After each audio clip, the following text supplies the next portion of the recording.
कांग्रेस नेता और वायनाड से सांसद प्रियंका गांधी वाड्रा ने आज लोकसभा में पहली बार भाषण दिया। प्रियंका गांधी का आज संसद में ये डेब्यू भाषण रहा, जहां उन्होंने सत्ताधारी पार्टी पर सवालों के तीर छोड़े और उन्हें चौंका दिया है। इस दौरान उन्होंने प्रधानमंत्री नरेंद्र मोदी और बीजेपी पर जमकर निशाना साधा। संविधान दिवस पर चर्चा के लिए जैसे ही स्पीकर ओम बिरला ने प्रियंका गांधी का नाम पुकारा, राहुल गांधी की खुशी का ठिकाना न रहा। उन्होंने पहले पीछे मुड़कर छोटी बहन को देखा और बाद में कुछ देर तक मेज भी थपथपाई। उनके चेहरे पर बहन प्रियंका के पहले भाषण की खुशी साफ दिख रही थी। इतना ही नहीं, जब प्रियंका गांधी बोल रही थी तब भी राहुल बीच बीच में उनका उत्साह बढ़ाने के लिए लगातार मेज थपथपा रहे थे। बता दें कि प्रियंका गांधी पहली बार सांसद बनकर देश की संसद पहुंची है।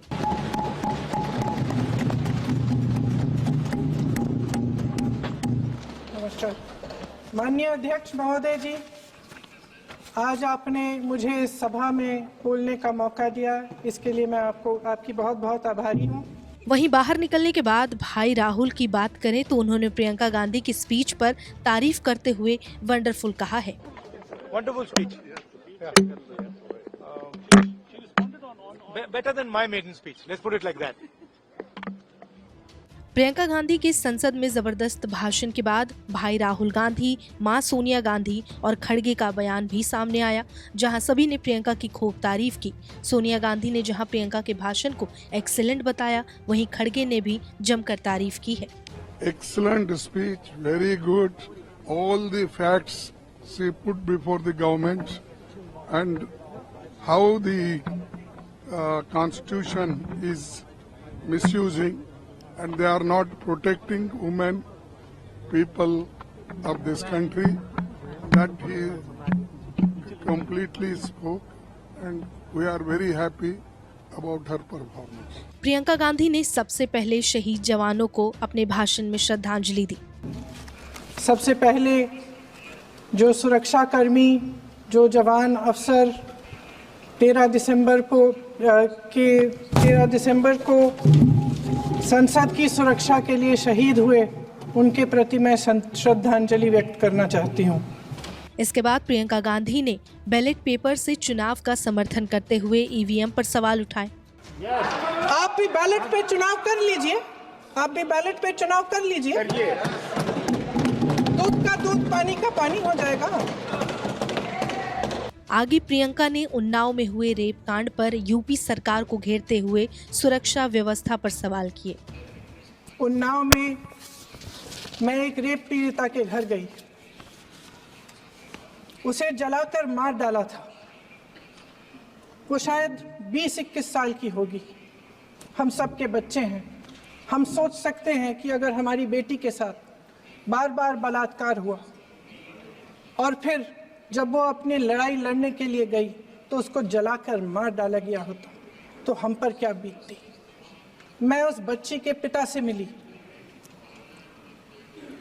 उसके खेत जलाए गए थे, उसके भाइयों को पीटा गया था, उसके पिता को बाहर से घर के बाहर घसीट कर मारा गया था। उस पिता ने मुझे बताया कि बेटी, मुझे न्याय चाहिए। मेरी बेटी अपने एफआईआर को दर्ज करने के लिए जब जिले में गई तो उसको मना किया गया, अगले जिले में जाना पड़ा उसे। वो रोज सुबह 6 बजे उठकर तैयार होकर अकेली अपने मुकदमे को लड़ने के लिए अगले जिले में ट्रेन से जाती थी। उसके पिता ने मुझे कहा कि मैंने उससे कहा, बेटी अकेले मत जाओ, छोड़ दो ये लड़ाई। लेकिन उसकी बेटी ने उसको जवाब दिया कि नहीं पिताजी, मैं अकेली जाऊंगी, मैं लड़ूंगी, ये मेरी लड़ाई है, मैं इसको लड़ूंगी। ये लड़ने की क्षमता, ये हिम्मत उस लड़की को और करोड़ों भारत की नारियों को हमारे संविधान ने दी। इसके बाद प्रियंका गांधी ने केंद्र की मोदी सरकार को घेरा है। एक कहानी होती थी अध्यक्ष महोदय, शायद बचपन में आपने भी सुनी होगी। राजा भेष बदलकर बाजार में आलोचना सुनने जाता था। ये सुनने जाता था कि प्रजा मेरे बारे में क्या कह रही है, मैं सही रास्ते पे चल रहा हूँ कि नहीं। लेकिन आज का राजा भेष तो बदलते हैं आज के राजा, शौक तो है उनको भेष बदलने का, लेकिन ना जनता के बीच जाने की हिम्मत है और ना आलोचना सुनने की। बढ़ते अपराध को लेकर भी प्रियंका गांधी ने पक्ष पर निशाना साधा। आगरा में मैं अरुण वाल्मीकि के घर गई। अरुण वाल्मीकि पुलिस स्टेशन में काम करता था, सफाई का काम करता था। आप सोच सकते हैं हमारी तरह उसका भी परिवार था, नई नई शादी हुई थी, 2-3 महीनों का बच्चा था। पुलिस स्टेशन में चोरी हो गई, चोरी का इल्जाम उस पर लगाया गया। उसके पूरे परिवार को उठाकर पुलिस स्टेशन में ले गए। आप हंस रहे हैं, लेकिन ये गंभीर बात है। गंभीर बात। शर्म करो, शर्म। अरुण वाल्मीकि को पीट पीट के मार डाला, उसकी बीवी को पीटा, उसके पिता के नाखून निकाले, उसके पूरे परिवार को पीटा गया।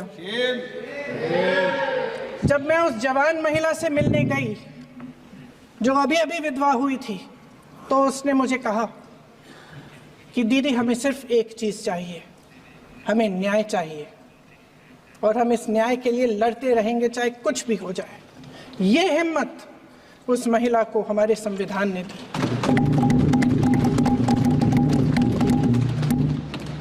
संभल के कुछ लोग आए थे हमसे मिलने जो मृतकों के परिवार के सदस्य थे। उसमें 2 बच्चे थे, अदनान और उजैर। अब सुनिए। उसमें 2 बच्चे थे, अदनान और उजैर। एक बच्चा मेरे बच्चे की उम्र का है, दूसरा उससे छोटा 17 साल का है। दर्जी के बेटे थे। दर्जी का एक ही सपना था कि वो अपने बेटों को पढ़ाएगा लिखाएगा, एक बेटा डॉक्टर बनेगा, एक बेटा भी सफल होगा दूसरा बेटा भी अपने जीवन में सफल होगा। उनके पिताजी हर रोज उनको स्कूल छोड़ते थे। उस दिन भी स्कूल छोड़ने के बाद अपनी दुकान में चले गए। उन्हें पता नहीं था कि विवाद हो रहा है। उन्होंने भीड़ देखी, घर आने की कोशिश की तो पुलिस ने गोली से मार डाला। वो 17 साल का बच्चा अदनान मुझसे कहता है, वो 17 साल का बच्चा अदनान मुझसे कहता है कि मैं बड़ा होकर डॉक्टर बन के दिखाऊंगा, मैं अपने पिता का सपना साकार करूंगा। ये सपना, ये आशा उसके दिल में हमारे संविधान ने डाली। प्रियंका यही नहीं थमी, बल्कि आगे उन्होंने जातिगत जनगणना का मुद्दा उठाया। इनकी गंभीरता का प्रमाण ये है कि जब चुनाव में पूरे विपक्ष ने जोरदार आवाज उठाई कि ये जाति जनगणना होनी चाहिए, तो इनका जवाब देखिए। इनका जवाब भैंस चुरा लेंगे, मंगलसूत्र चुरा लेंगे, इनका ये जवाब था। ये गंभीरता है इनकी जाति जनगणना पर। ही नहीं, प्रियंका गांधी ने सत्ताधारी पार्टी को जिम्मेदारी का एहसास कराते हुए अतीत में रही नेहरू की सरकार पर उठने वाले सवालों का भी जवाब दिया है।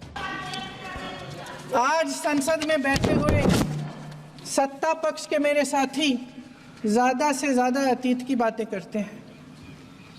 1921 में क्या हुआ, कब हुआ, नेहरू जी ने क्या किया। अरे वर्तमान की बात करिए, देश को बताइए आप क्या कर रहे हैं, आपकी जिम्मेदारी क्या है। कि सारी जिम्मेदारी जवाहरलाल नेहरू की है।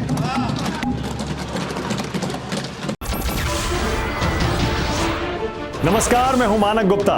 अगर आपको हमारा ये वीडियो पसंद आया हो तो इसे लाइक और शेयर जरूर करें, और हाँ, हमें सब्सक्राइब और फॉलो करना ना भूलें ताकि आप देश और दुनिया की कोई खबर मिस ना करें। तो जुड़े रहिए हमारे साथ और देखते रहिए News 24।